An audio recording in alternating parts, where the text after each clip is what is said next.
तो बात चल रही थी कि स्कूल के दोस्त कहाँ कहाँ हैं, क्या कर रहे हैं। तो बातों बातों में उसका जिक्र भी आया। तो मैंने बड़ी उम्मीद से पूछा, मैंने कहा वो तो बॉम्बे चला गया होगा, फिल्म इंडस्ट्री में चला गया होगा। तो मेरे दोस्त ने पूछा कि तुम्हें नहीं पता उसके बारे में? मैंने कहा नहीं। उसने कहा यार वो जेल में है, and he was one of the most creative students of our school. मैंने कहा जेल में क्यों है? बोले सच में नहीं पता। मैंने कहा सच में नहीं पता मुझे। बोले वो ग्रेजुएशन करने के लिए जब गया तो पता नहीं क्या हुआ, उसकी थोड़ी संगति खराब हो गई।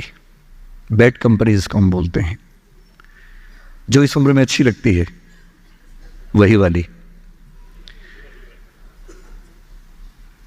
तो कॉलेज लाइफ में थोड़ी बहुत बैड कंपनी सबकी होती ही है, हल्की फुल्की होती है, एक सामान्य बात है। अच्छा, बच्चा बच्चा ना रहे ये भी तो अच्छी बात नहीं है ना। थोड़ा बचपन तो जीना भी चाहिए, थोड़ा शरारतें करनी भी चाहिए। पर किसी किसी का दुर्भाग्य होता है कि ज्यादा हो जाता है। उसके साथ ऐसा हुआ। उस सब प्रोसेस में उसको ड्रग्स की आदत लग गई। और ड्रग्स की आदत, ड्रग्स एक ऐसी चीज है, एडिक्शन ऐसी चीज है कि उसमें वन वे रास्ता होता है, टू वे नहीं होता है। आप जा सकते हैं, वापस नहीं आ सकते।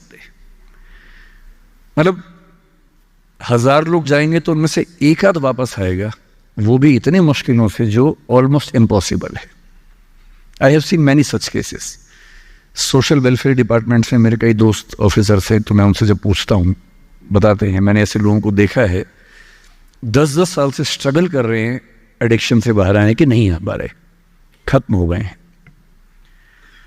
उस बच्चे को ड्रग्स की आदत पड़ गई कॉलेज में जाके, पेरेंट्स को पता ही नहीं था। तो जब पेरेंट्स को भनक लगी तो उसको दबाव बनाया कि तुम घर आ जाओ। अब वो जिस कंपनी में था, दोस्तों वाली कंपनी में, वहां अब ड्रग्स बहुत महंगे होते थे, पैसे घर से बहुत कम आते थे, जितने पैसे एक मिडिल क्लास फैमिली दे सकती है। अब वो घर से ज्यादा पैसे मांगने लगा, पैसे मिलते नहीं थे। उसको अपने ही घर के लोगों पर गुस्सा आने लगा। तो एक बार वो अपने घर आया हुआ था छुट्टियों में, और वहां भी वो कुछ कुछ करता रहता था। उसके पेरेंट्स ने उसको बहुत समझाया कि बेटा ऐसा मत करो। और एक दिन इस बात पे झगड़ा बढ़ गया। भैया पेरेंट्स की चिंता समझेंगे आज से 30 साल बाद, जब आपके बच्चे की एज में होंगे ना, आपकी नानी मर जाएगी उस समय। नानी मरना एक मुहावरा है, इसका मतलब बहुत चिंता में रहेंगे उस समय आप। और उस दिन पता नहीं क्या हुआ, झगड़ा हुआ, क्योंकि जो एडिक्शन के शिकार हैं उनका दिमाग उनके कंट्रोल में नहीं होता है। यहां तक कि जो ड्रिंक करते हैं, ड्रिंक एक लेवल से ज्यादा कर लें तो दिमाग कंट्रोल से बाहर निकलने लगता है। ड्रग्स में तो ये एलिमेंट बहुत ज्यादा होता है।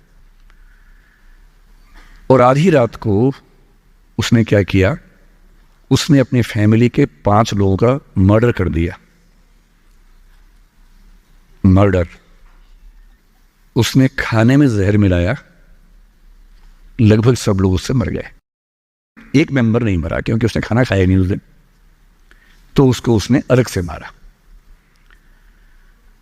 और ये बात है जब उसकी उम्र लगभग 17-18 साल की थी, या 19 के आसपास रहा होगा।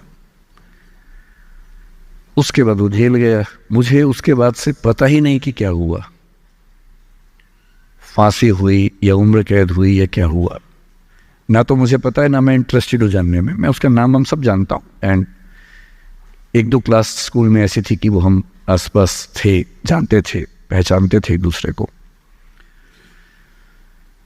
मेरी सबसे बड़ी चिंता ये होती है बच्चों को लेकर कि किसी भी गलती से वो ड्रग्स में ना चले जाएं। आप सबसे रिक्वेस्ट कर रहा हूं हाथ जोड़ के, कुछ भी कर लेना, ये मत करना। बदमाशी करो, शरारत करो, थोड़ा इश्क विश्क होगा करो, कोई दिक्कत नहीं।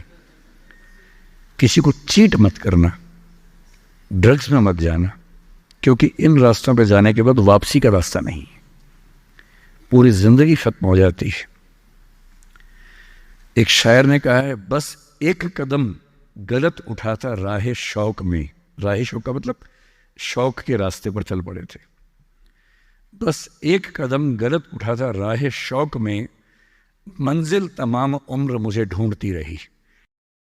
मेरी मंजिल जिंदगी भर मुझे ढूंढती रही, कहाँ चला गया। सिर्फ एक गलती हुई थी और उस एक गलती ने कहीं का नहीं छोड़ा।